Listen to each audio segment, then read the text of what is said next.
গুরুত্বপূর্ণ তিনটি মামলার দিন ধার্য ছিল। একটি মামলায়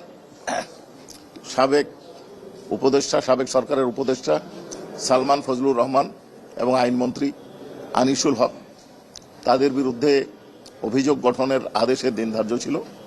অনারেবল ট্রাইব্যুনাল তাদের ডিসচার্জ অ্যাপ্লিকেশন নাকচ করেছেন। তারা কারফিউ জারির ষড়যন্ত্র করে হত্যাকাণ্ডের নির্দেশ দিয়েছেন, পরিকল্পনা করেছেন এবং উস্কানি দিয়েছেন। তারা নির্দোষ দাবি করে বিচার চেয়েছেন এবং আগামী 10 ফেব্রুয়ারি বিচারের দিন ধার্য হয়েছে।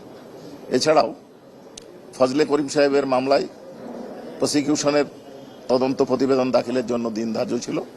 আমরা তদন্ত প্রতিবেদন পেয়েছি। সংখ্যাটা আমরা এই মুহূর্তে আপনাদেরকে বলতে পারছি না।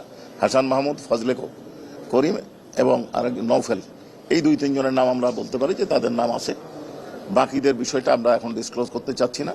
হেফাজতের মামলার তদন্ত শেষ পর্যায়ে 3 সপ্তাহ সময় নিয়েছি। আশা করছি পরবর্তী ধার্য তারিখের আগেই ফর্মাল চার্জ দাখিল করতে পারবো। এছাড়াও আরেকটি বিষয় ফজলে করিম সাহেবের লানেট লয়ার উপস্থাপন করেছিলেন যে ভয়ভীতি দেখানো হচ্ছে, তারা নিরাপত্তাহীনতায় ভুগছেন, বিষয়টা উপস্থাপন করেছিলেন।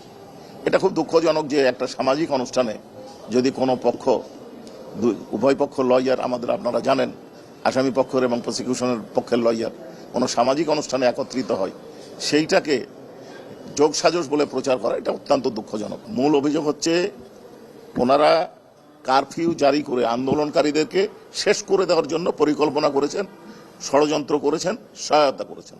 শেষ করে দেওয়া মানে হত্যা, শেষ করা মানে হত্যা করা। এই ক্ষেত্রে আমরা আপনাদেরকে বারবার বলি, আগেও বলেছি, আইনগতভাবে যদি বিষয়গুলো চলতো, পরিচালিত হতো, তাহলে 1400 লোককে হত্যাকাণ্ডের শিকার হতে হতো না, 25,000-এর বেশি লোককে আহত, গুরুতর জখমের শিকার হতে হতো না, কারো 2 চক্ষু নষ্ট হতে হতো না। আইনগতভাবে চলেনি, তারা চালাতে দেয়নি, তারা আইনের ব্যত্যয় ঘটিয়ে এ ধরনের অপরাধ এবং অপকর্ম সংগঠন